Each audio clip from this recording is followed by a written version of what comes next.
10 times animals help to solve crimes. Not all heroes wear capes, as the saying goes. Advances in animal DNA technology now stand at the forefront of forensic science. Enhanced testing techniques and ever-expanding databases are helping law enforcement agencies to catch criminals. In recent years, the hair, fur, feathers, blood, and other bodily fluids from cats, dogs, birds, and other animals have helped solve countless violent crimes around the globe.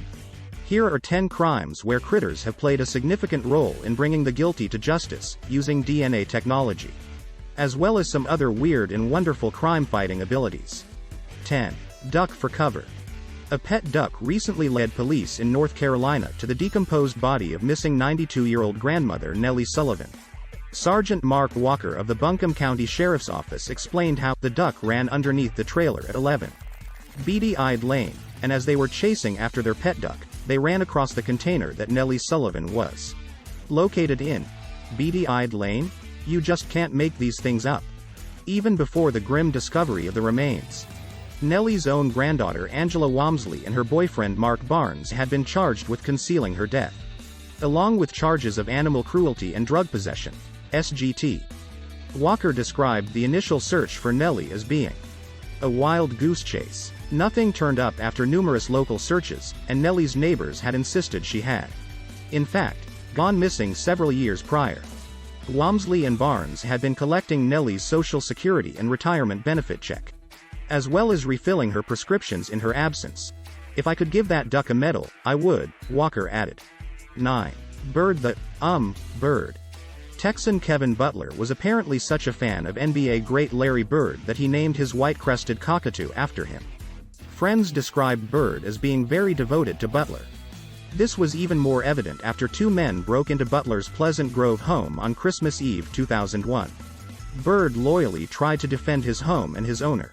Unfortunately, Butler was bound, brutally beaten, and ultimately stabbed multiple times, causing his death. Sadly, Bird, too, was mortally wounded during the altercation, stabbed with a fork.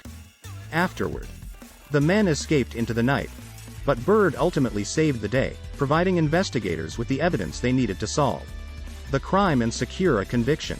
Following the attack, DNA recovered from Bird's beak and claws was matched to a man named Daniel Torres, a disgruntled former employee at Butler's pool company. Torres also wiped the blood off his head after being badly pecked by Bird and then touched a light switch, leaving trace evidence and putting him at the crime scene. Faced with the evidence, Torres confessed to killing both Butler and Bird. He was eventually convicted of murder and sentenced to life in prison. They were also able to track down Torres's accomplice, his half-brother Johnny Serna.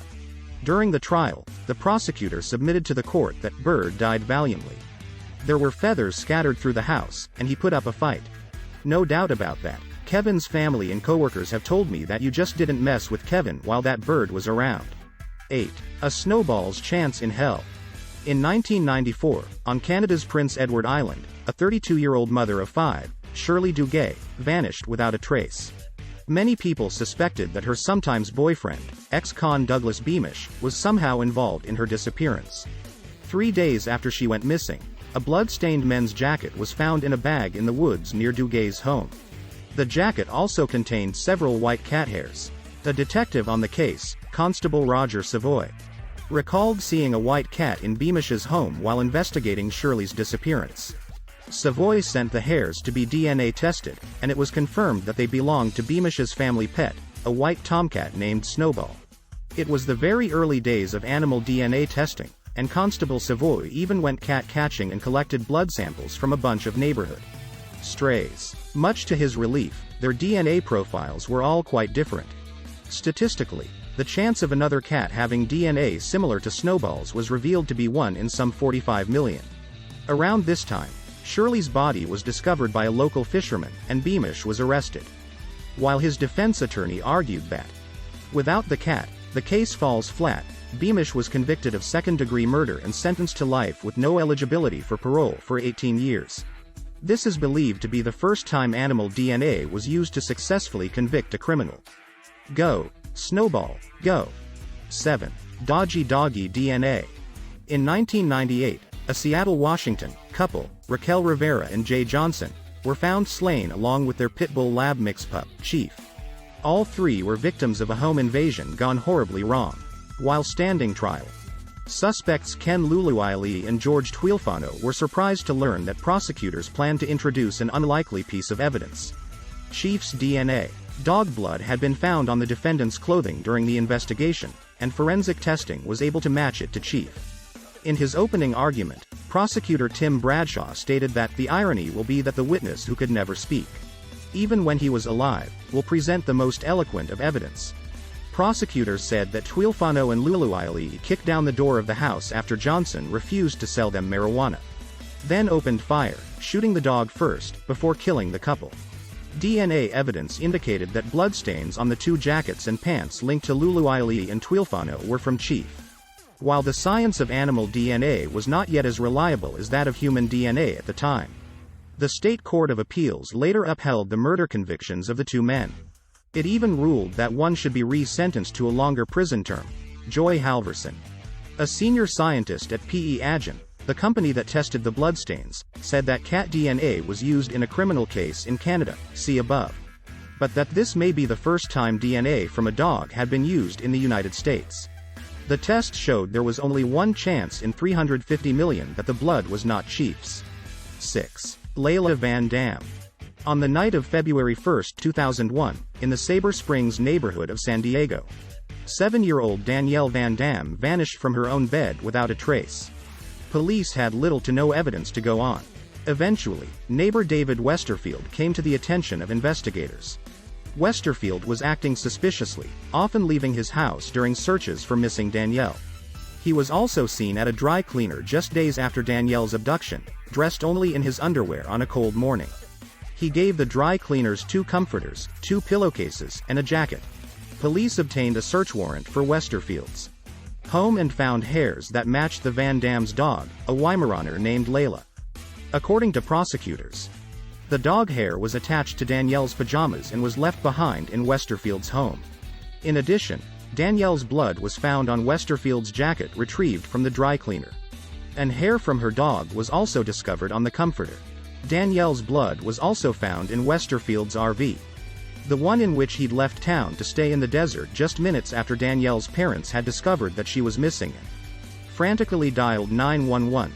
Hundreds of volunteers had been involved in searching the desert, highways, and remote areas for weeks. Finally, on February 27, searchers found her nude, partially decomposed body near a remote trail. Some searchers had decided to search this particular area as it was a possible route that Westerfield could have taken to get to the desert the night that Danielle disappeared. It was enough evidence to charge and convict Westerfield of abduction and murder. As a result, he was sentenced to death on August 21, 2002, and he is still currently awaiting execution. Because of the continuing 2006 moratorium on executions in California, and the July 2014 ruling on the unconstitutionality of the death penalty in California, it is not known when or if Westerfield will face execution. 5. 2 cats, 1 murder. When Pennsylvania pet shop worker Lori Ocker disappeared on her way to work in May 1989, her family imagined the worst. Unfortunately, their fears were confirmed when after 3 weeks of searching, Lori's decomposed body was discovered in a remote wooded area. Her identity was confirmed through dental records, and Deputy Coroner Matthew determined that Lori had died after being stabbed numerous times. Police immediately focused their attention on her estranged husband, Robert Ocker, who had been stalking her in the weeks leading up to her death. The couple was involved in a bitter child custody battle and financial support dispute. However, it was also later revealed that Robert had recently taken out a substantial life insurance policy on her. Despite the couple being in the middle of a messy separation when she disappeared, Robert's own mother and stepfather reported to police that he had been ferociously scrubbing his vehicle clean before selling it shortly after Lori's disappearance. Despite his best efforts, forensic examiners found several cat hairs in the car that later proved to be an exact match with Lori's 2 cats. The same fur was also stuck to a Velcro splint Ocker had been wearing on his hand the day Lori disappeared, in March 1992. Robert Donald Ocker was convicted of kidnapping and murder and sentenced to death. 4. Don't shoot. Eyewitness testimony is often crucial when it comes to solving a crime. In this instance, the eyewitness in question was a 20-year-old African gray parrot named Bud. Several weeks after the 2015 murder of Sand Lake, Michigan, resident Martin Durham, Bud began repeating an argument between two people. It ended in what is believed to be Durham's last words. As the parrot repeated the phrase, "Don't f***ing shoot," mimicking the late owner's voice, it turned out that Martin's wife, Glenna Durham, shot her husband 5 times in front of Bud before turning the gun on herself in a failed suicide attempt. She suffered a head wound in the incident but survived. She was ultimately convicted of first-degree murder in the killing of her husband after an 8-hour jury deliberation. While Bud's eyewitness account was ultimately not used in the court proceeding, for many people involved in the case, it just proved that the jury had come to the right decision. Durham's parents were sure that the salty-mouthed bird had overheard the couple arguing and was repeating their final words.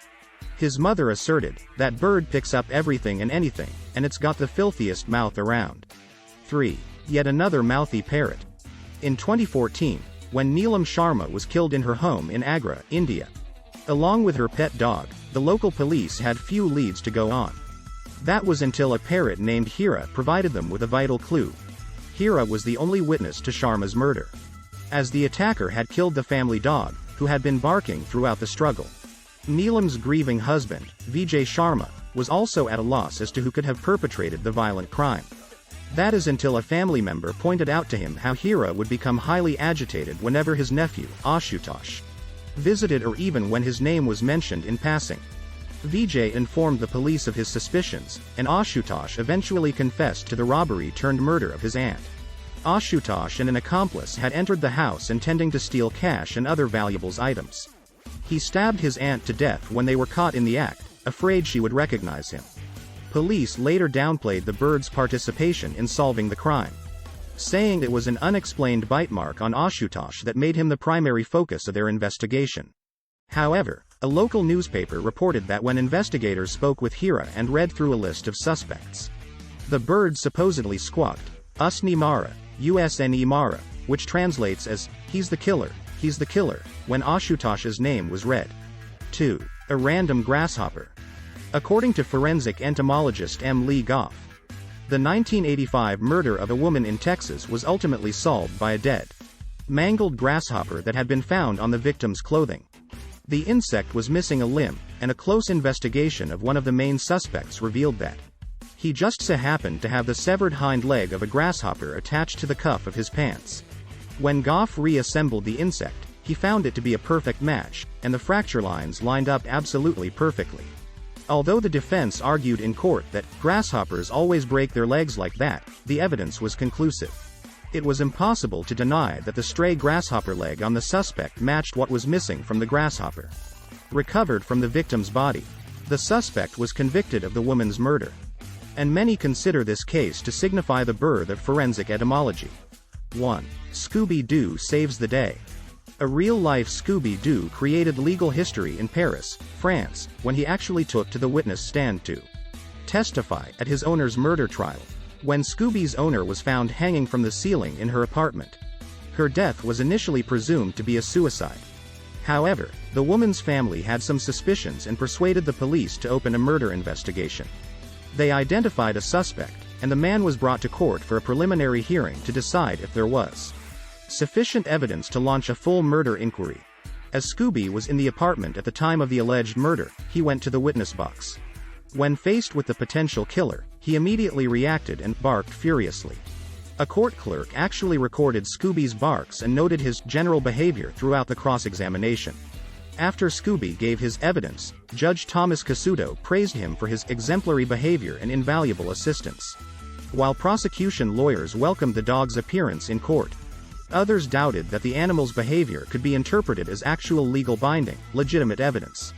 Some critics of the move pointed out that the 2.5 years since the death of Scooby's owner is the equivalent of approximately 17 dog years. That's a long time for a dog to remember what went on, explained a legal source close to the case. A spokesman for the Palais de Justice in Paris confirmed that the case was the first time a dog had appeared as a witness in criminal proceedings in France. He said he was almost certain it was also a world first in legal history.